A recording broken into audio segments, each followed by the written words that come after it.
Round 4 of the NRL coming up this weekend for footytips.com.au. Brett Kimmorley alongside Sam Bruce. Brett, we kick it off this week. Eels and Souths at Perth Stadium Friday night. Yeah, that's right. The Eels coming off a disappointing loss to New Zealand. You've got great mates in Glenn Stewart and Anthony Watmow who played together for a period of time at obviously two different clubs. Enemies this weekend. They will try and bash each other. Through mateship, they'll bash each other. I think it'll be a great contest. South Sydney were at their best again last Sunday. That grinding, wear you out style of football, and in the end they were good enough to win. With Greg Inglis was very physical, overran James Tedesco. I think South will have too much strike power. I think it'll be a physical contest, and for the Eels, it'll be a good challenge. I just don't think they'll have the strength to win. What's Glenn Stewart given to the Bunnies this year? A bit of unpredictability. You know, they were so structured and they wore you down. I think Glenn Stewart brings a bit of attack on that right edge. Helps, obviously Adam Reynolds plays on that right edge, so creates a bit more attack for him. He's a player that's been in a good system at Manly, a winning system, and knows the belief that you need to come through and train hard work ethic. So I think he's added to their attack, but even makes them pretty much physically as good defensively. Tigers and Bulldogs out there at ANZ on Friday night as well. Tigers were in that arm wrestle with the Bunnies, while the Bulldogs, they played on a sandpit up there at Brookie against Manly. Yeah, that's right. The Dogs are back to their grinding sort of best. Big forward pack, wear you down. They rely on that completion rate. Brett Morris was again really good with that pace. They've had a long turnaround for recovery, where the Tigers were in the arm wrestle on Sunday.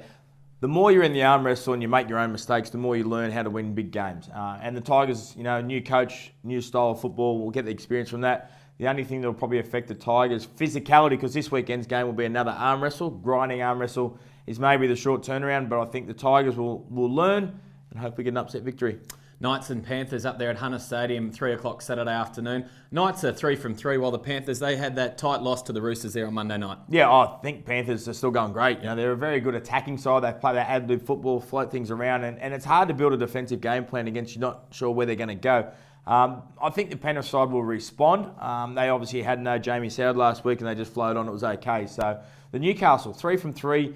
The greatest start of the season in about 10 years. There's a bit of confidence up there. There's a bit of belief. The two centres are going really well for them. Cade Snowden, back in career best form. It's a good thing for Newcastle when local products come home and play extremely well. So I think Penrith will get the victory. I think they'll just scrape home, but I think Newcastle's had a wonderful start to the season. And I'd like to see a big crowd there on Saturday as well in Newcastle. Following that game on Saturday afternoon, it's the Sharks and Titans. Battle between the two winless clubs in the NRL. How's this one going to go? Well, someone's going to get a win. Someone will leave them on the stadium Saturday night thinking, that's our first win for the season. Obviously, no Ben Barber. Wade Graham moves to the 5'8 position. They're struggling, Cronulla, to have any cohesion in their attack. Obviously, Wade Graham might just bring a bit more control because he'll talk a bit more.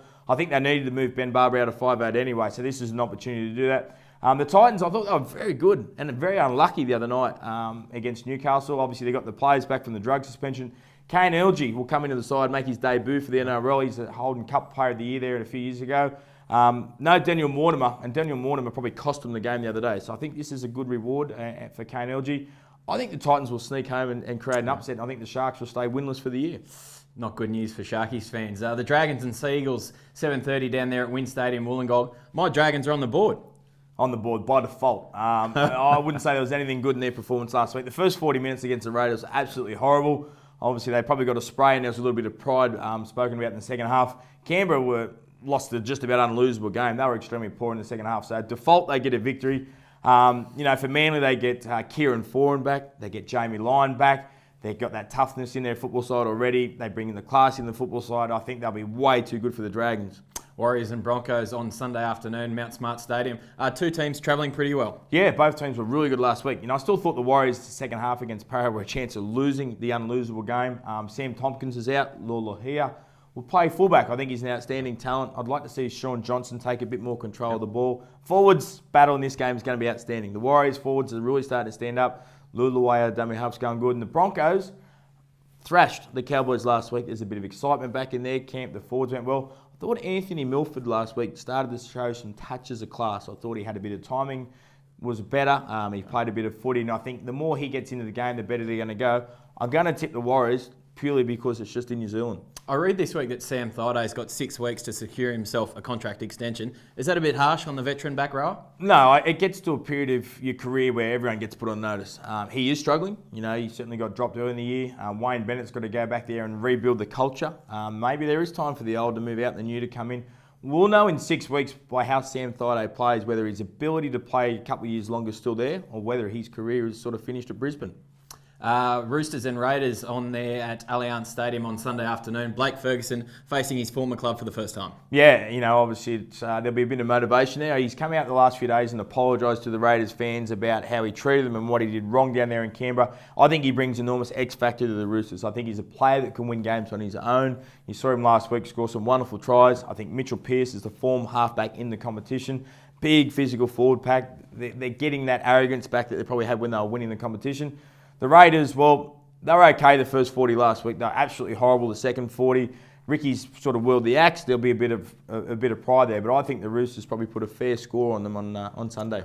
Wrapping up round 4, it's the Cowboys and Storm up there at 1300 Smile Stadium in Townsville. The Cowboys, what's happening? Yeah, they're stinky at the moment. You look at sides and how well they're going through their defence attitude. They're leaking a lot of points. They're not working together. There seems to be no communication. And I hear over the last few days they're losing a bit of trust in the game plan, which 3 weeks into the competition, that's not good. They're not good signs. So they've got a great roster, but they're just struggling for form. I think the Melbourne Storm are back to their best. I think Blake Green now playing on the left edge gives them a bit of attack. You got Cooper Cronk, Blake Green asking a lot of questions, Billy floating around the field. So they're back to being really challenging for the competition. I think no team executes plays better than the Melbourne Storm. They'll be ruthless defensively. They'll go up there with attitude, and I think unfortunately for the Cowboys, they're going to be 0-4 to start the season. How can a side like the Cowboys who've got 2 test props be going so poorly through the middle?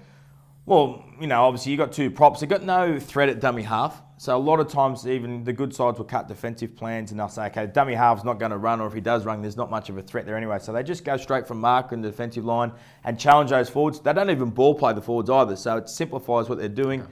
And then on the back of those 2 forwards, they've got nothing else coming at you. So I think they need to get more creativity around the ruck, ask more questions around the ruck. But when you're out of form, it's hard to run over anyone. Just rolling through your tips again for round 4, Brett. Yeah, we'll go Souths and Tigers on the Friday night game. We'll go Panthers, Titans, Manly to win Saturday. The Warriors in a close one on Sunday. The Roosters in a massive victory up there against the Raiders. And Monday night, Storm to start. Cowboys 0 from 4. See you next week. Thanks, Sam.